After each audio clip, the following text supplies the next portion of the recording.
7 de la noche en punto. Bienvenidos a esta emisión de sábado de Noticias RCN. A continuación, nuestros titulares.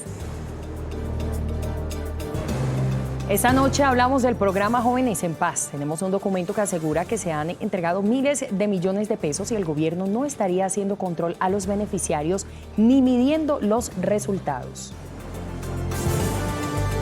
Se está convirtiendo en toda una novela el secuestro de los 71 trabajadores de una mina en Boyacá. Entre los capturados hay trabajadores de la misma empresa. En minutos vemos en qué va el caso. Ya son 8 meses desde que la joven residente de medicina Tatiana Hernández desapareció en Cartagena. A pocos días de la Navidad, sus padres la siguen buscando. Hace casi 30 años, Colombia no tenía un desempeño fiscal tan bajo. Lo dijo el Comité Autónomo de Regla Fiscal en un informe. Ya les explicamos qué significa.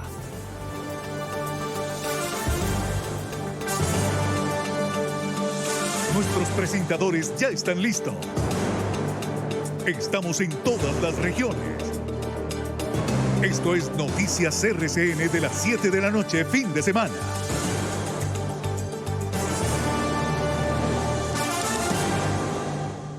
Mucha atención, la violencia armada vuelve a sacudir a Estados Unidos.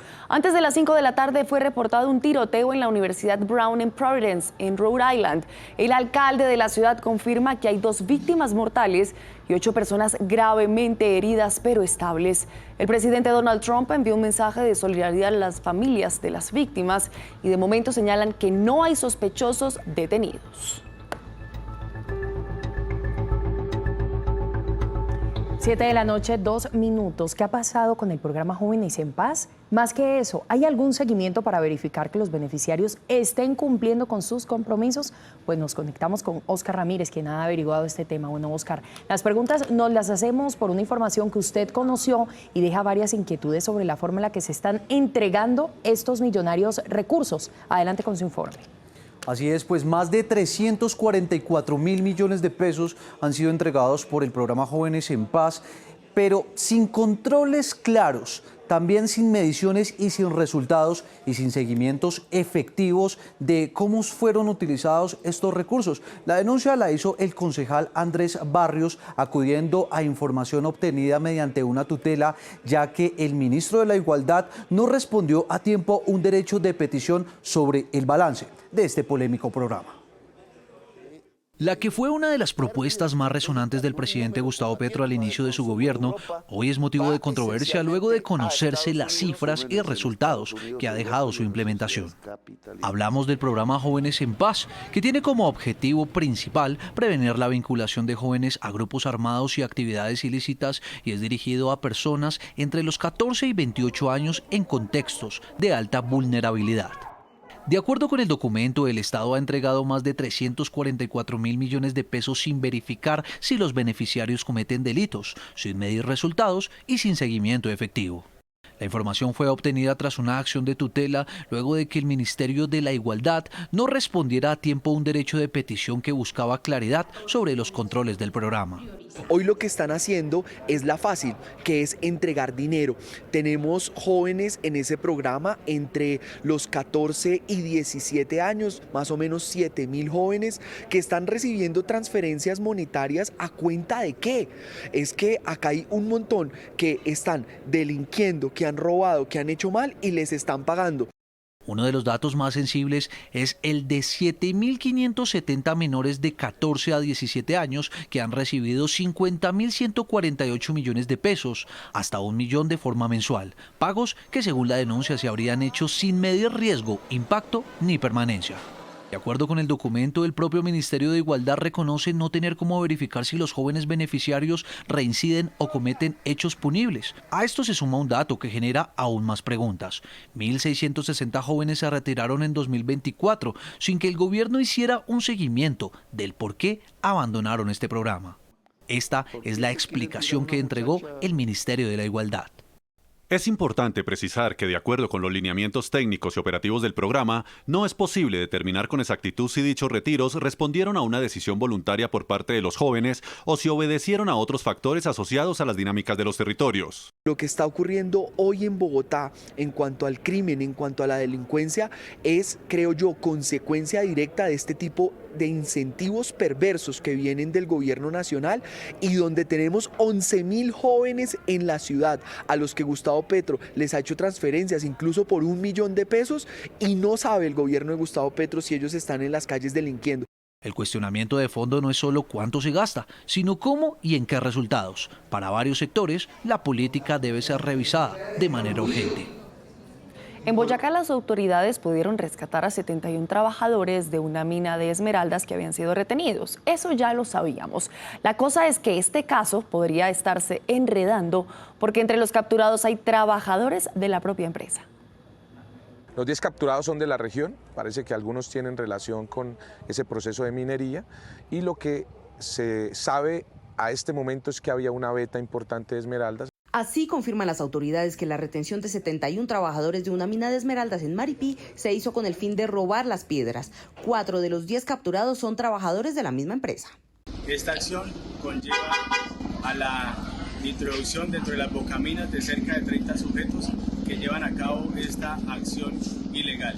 Armas y explosivos fueron usados para ingresar a la mina. La incautación de 7 armas de fuego, diferente material explosivo, elementos que se utilizan para la minería, al igual que cartuchos de diferentes calibres. Los capturados ya se encuentran en Chiquinquirá y podrían responder, entre otros, por los delitos de secuestro y porte ilegal de armas.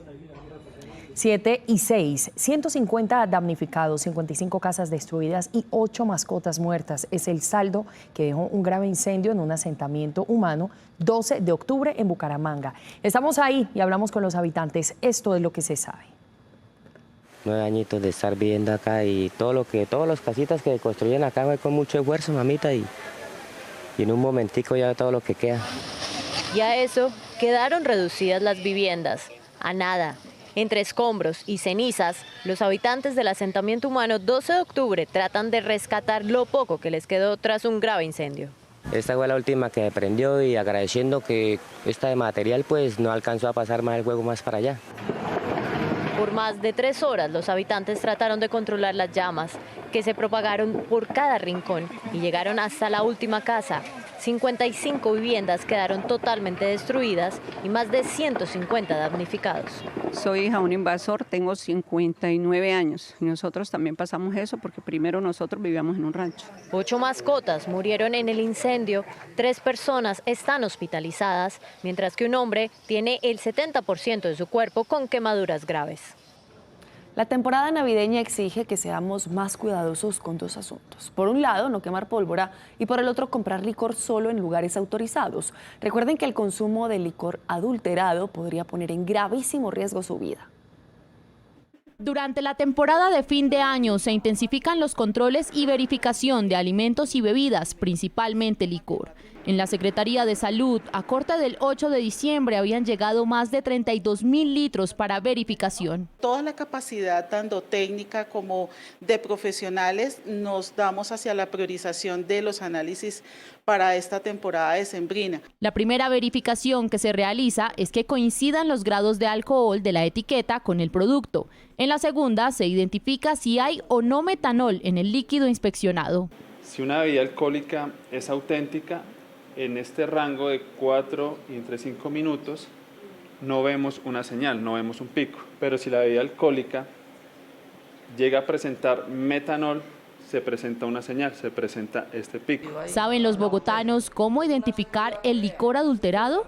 La parte de etiquetas, entonces buscaría como algún medio donde pudiera verificar que si cuentan con el registro. Que no estén raspadas, que no estén desgastadas, esté bien sellado, es como eso más que todo. Recuerde que el primer signo de alerta frente a un posible licor adulterado es fallas en la visión. No debemos confundir porque una cosa es consumir alcohol y sentirnos mal por el guayabo o por el malestar que produce cualquier bebida alcohólica, pero el principal es sentir una visión borrosa. En casos severos, ingerir este licor puede provocar coma e incluso la muerte.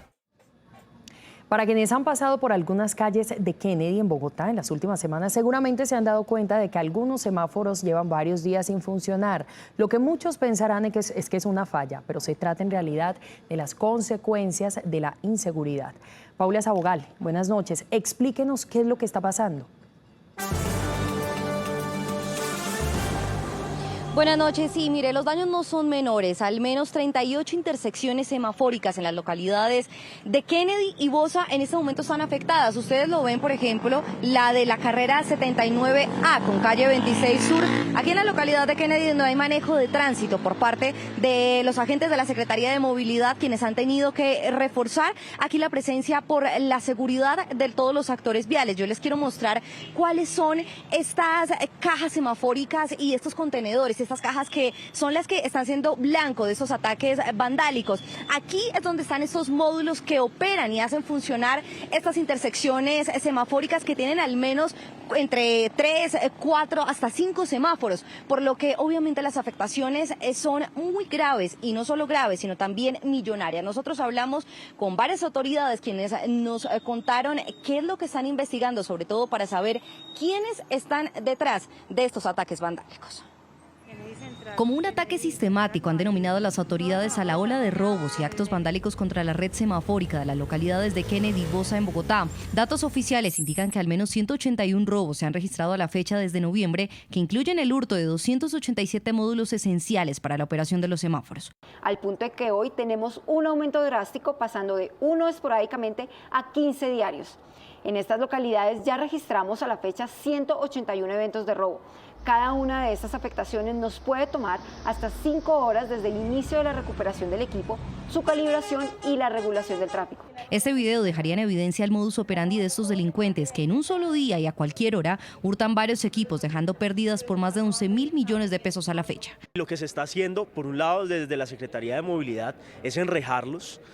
Ya las nuevas cajas o las cajas arregladas cuentan con una estructura reforzada, pero por otro lado, un mensaje también a los entes judiciales que investiguen a esos 5 capturados cuál es el modus operandi. Las autoridades anunciaron la captura de 5 responsables en flagrancia de estos hurtos. Sin embargo, buscan esclarecer quiénes están detrás. Evidentemente sí están utilizando personas que tienen algún tipo de condición, algunos temas que son personas que se dedican al tema de habitabilidad, algunos con algunas situaciones totalmente diferentes que ya han identificado que estos módulos tienen algún valor. Hemos recolectado durante las últimas semanas información sobre los lugares donde se almacenan el producto de estos actos vandálicos. Estos lugares y los responsables incurren en delitos como daño en bien público, vandalismo, receptación y concierto para delinquir. Sin nuevas pistas, pero con la fe intacta. En Noticias RCN nos unimos al mensaje de esperanza de los papás de Tatiana Hernández, la joven médico que desapareció hace 8 meses en Cartagena. A través de un emotivo video le hablaron directamente a ella y le recordaron que no está sola. Han pasado exactamente 8 meses desde que la joven médico Tatiana Hernández fue vista por última vez en este espolón en Cartagena. 8 meses de silencio, incertidumbre y una espera que no termina para sus papás, quienes reaparecieron en este emotivo video. Tatianita, no vamos a parar esta búsqueda, vamos a continuar hasta encontrarte y poderte traer a casa sana y salva con la ayuda de nuestro Señor Jesucristo. A pesar de no contar con pistas claras sobre su paradero y sentir poco acompañamiento, enviaron un mensaje lleno de amor. Hija, si estás viendo este video, tenlo por seguro que tus padres no van a desfallecer hasta encontrarte. Ten mucha fe y mantén la calma, que prontamente vamos a estar juntos. La ausencia de Tatiana sigue doliendo, pero la fe de sus papás permanece firme, con la esperanza intacta de volverla a abrazar. Después de 24 horas fueron liberados Wilder Franco y Fabián Carrascal, integrantes de la Asociación Campesina del Catatumbo, que habían sido secuestrados en la vía que de Cúcuta conduce al municipio de Tibú, en el sector de Campo 2, al parecer por integrantes del ELN. Los líderes sociales recibieron atención médica y ya están con su familia.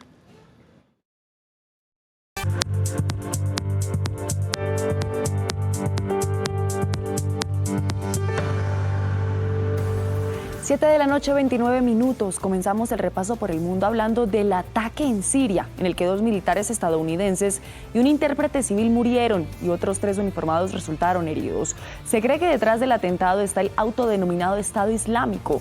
El presidente Donald Trump condenó lo ocurrido y dijo que tomarán represalias contra el grupo terrorista. Señor presidente, ¿tomará Estados Unidos represalias contra ISIS? Sí, lo haremos. Tomaremos represalias. Estas fueron las contundentes palabras del presidente Donald Trump tras enterarse de la muerte de 2 soldados estadounidenses y un intérprete civil en Siria. También tenemos 3 heridos que parecen estar bastante bien, pero lamentamos la pérdida. Son 3 grandes personas y es simplemente terrible. Un atacante que según autoridades estadounidenses pertenecería al autodenominado Estado Islámico atacó el convoy en el que se movilizaban los uniformados. Su misión era apoyar las operaciones antiterroristas en curso en la región. Los nombres de los soldados, así como la información de identificación de sus unidades, se mantendrán en reserva hasta 24 horas después de la notificación a sus familiares. El Comando Central estadounidense informó que el tirador fue abatido. Ana Corina Sosa, hija de la Premio Nobel de Paz María Corina Machado, describió como vivir un sueño el haberse reencontrado con su mamá después de tantos meses. Desde Oslo también señaló que Machado no va a descansar hasta ver la libertad en Venezuela. Parece un sueño, todavía no podemos creer que esté sucediendo. Su vida corrió muchos riesgos para que ella también lo lograra. Así que nos sentimos increíblemente bendecidos y agradecidos de haberlo logrado. Eso es lo que realmente mueve a mi madre, liberar a Venezuela, que nuestro pueblo pueda vivir con dignidad de nuevo en un país de oportunidades y así podamos empezar a reconstruir nuestro futuro. Luego de alcanzar un acuerdo con Estados Unidos para el alivio de sanciones al potasio, Bielorrusia liberó a 123 presos políticos. Entre ellos están una líder opositora y hasta el Premio Nobel de Paz 2022. Los liberados habían sido detenidos por supuesto espionaje, terrorismo y extremismo. Por su parte, Ucrania confirmó haber recibido 114. Y todo está listo en Chile para la decisiva segunda vuelta presidencial de mañana entre Janet Jara y José Antonio Kast. El material electoral ya fue distribuido en las 1014 mesas que fueron habilitadas para estos comicios. Las urnas abrirán a las 8 de la mañana y cerrarán a las 6 de la tarde, hora local. El repaso por el mundo termina en Hungría, donde cientos de personas se tomaron las calles hacia las oficinas del primer ministro Viktor Orbán, de quien piden su dimisión. Esto a raíz de los malos tratos reportados en centros de detención juvenil. Los manifestantes reclaman la falta de acción del gobierno para prevenir estos casos.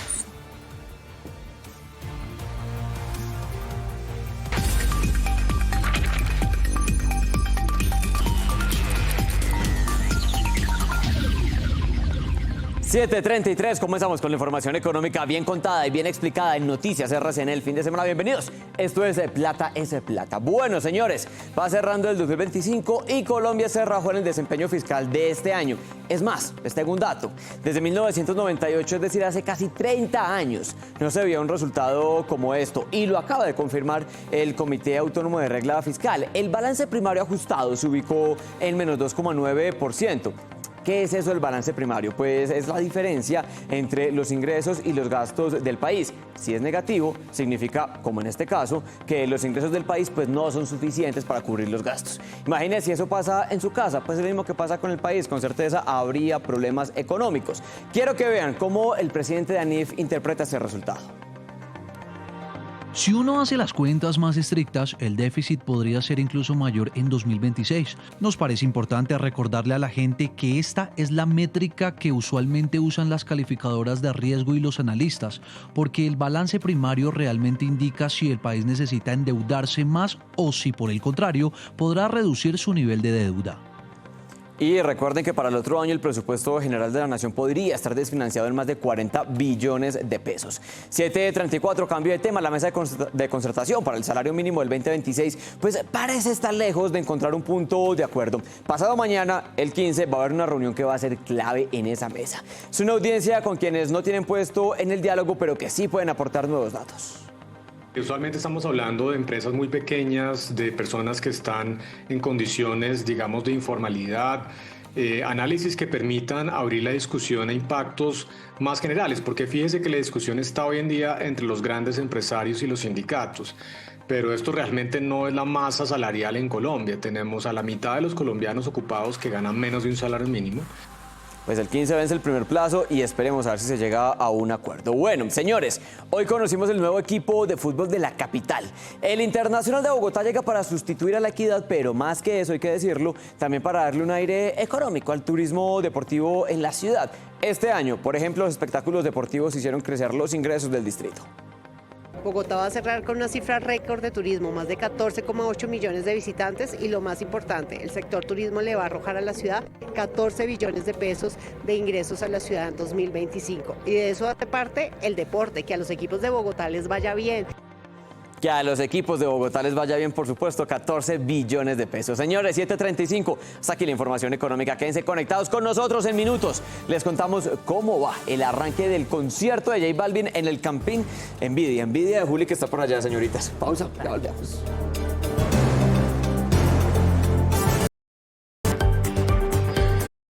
Gracias por continuar con nosotros. Mañana se realizan las elecciones atípicas en Bucaramanga para elegir alcalde para lo que resta del periodo tras la salida de Jaime Andrés Beltrán por doble militancia.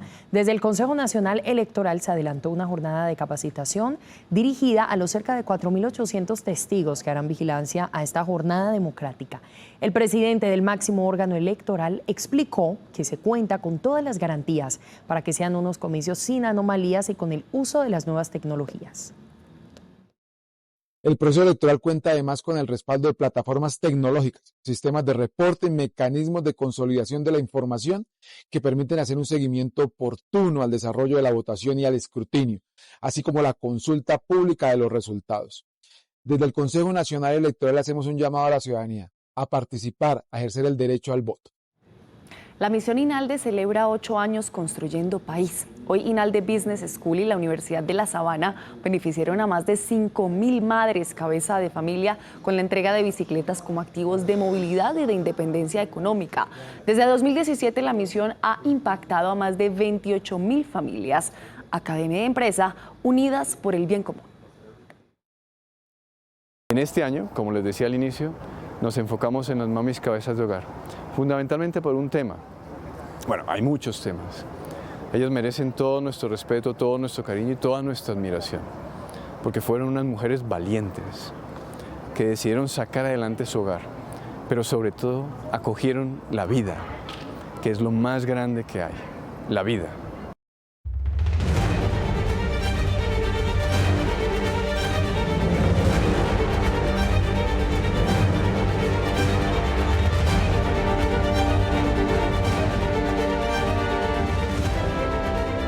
Una semana completa ya la tripulación del canal RCN a bordo del gigante científico de la Dirección General Marítima y la Armada Nacional, el buque ARC Simón Bolívar. Pues cada vez más nuestros expedicionarios están más acoplados a la tripulación que se prepara para el paso de la línea del Ecuador en los próximos días. Angélica Esteban, muy buenas noches. ¿En dónde se encuentran y qué están haciendo a esta hora?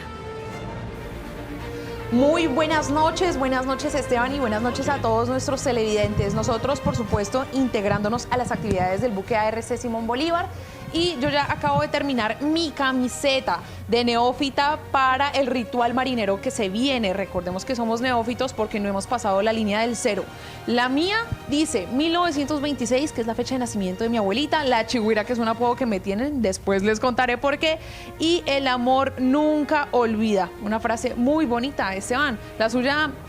muy linda. Muchas frases tiene la mía, la familia primero, soy verdugo pero del Greenwich, de Medallo pa'l Mundo, buen viento y buena mar, el nombre de toda mi familia, @SPRSV. Mejor dicho, con esta camiseta nosotros vamos a pasar la línea del Ecuador, que la mitología dice que uno debe pedirle permiso a Neptuno, que es el dios de los mares, para cruzar al otro hemisferio y así evitar su ira.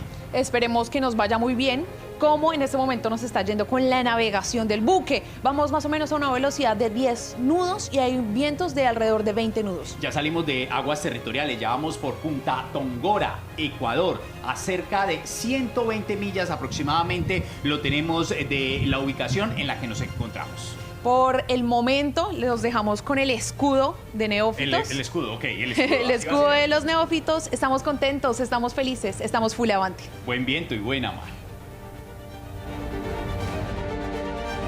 A Esteban y Angélica, gracias. Qué buena obra de arte. De verdad, tienen creatividad. 7:48 p.m. Hablamos de otras noticias porque Ecuador entregó a Colombia a Antonio Quintero Molina, alias Caleño, un cabecilla del Clan del Golfo. La entrega se efectuó en el puente internacional de Rumichaca. Alias Caleño fue capturado en Santa Elena, una zona bajo el estado de excepción por la violencia. El criminal tenía una circular, una alerta azul de Interpol y antecedentes por asesinato y asociación ilícita. 8 colombianos más fueron detenidos en el mismo operativo. 7:49, revisemos otras noticias de nuestras regiones. Hoy el municipio de Patía, en el sur del Cauca, fue blanco de 2 violentos ataques con drones por parte de las disidencias de Iván Mordisco. En la subestación del corregimiento de Piedra Sentada fueron 4 los artefactos lanzados, uno de los que causó heridas a un patrullero. Más temprano, el ataque fue contra la población de El Bordo con drones con explosivos que causaron daños en el cuartel y en vehículos de la policía. Y en el Meta, uno de los puentes principales que comunican a los municipios ubicados en el sur de este departamento colapsó por razones que son investigadas. Por la emergencia, un vehículo quedó atrapado en los escombros y fue extraído con maquinaria. Aquí llegando a la 4. Y en Urrao, Antioquia, se registraron combates entre el Ejército Nacional y el Clan del Golfo en el lugar. Fueron capturados 18 presuntos integrantes de la estructura y en el operativo se destruyeron 8 excavadoras y 9 retroexcavadoras. La acción permitió una afectación económica estimada en más de 28.000 millones de pesos en infraestructura y maquinaria y la interrupción de una producción aproximada de 4.500 gramos de oro al mes. Feliz noche, Juli, disfrute ese concierto. 7:55. Por muy extranjero que suene, Barlahan Gil es un joven piloto de karts colombiano. Su sueño es representar al país en la Fórmula 1 y ya está dando sus primeros kilómetros. Desde muy pequeño, Barlahan Gil tuvo claro que su amor por el deporte a motor era infinito. Tenía 5 años y pues cada vez que pasando los años sigo subiendo de categoría a cars más anchos, más rápidos, más competitivos y más acción en las carreras.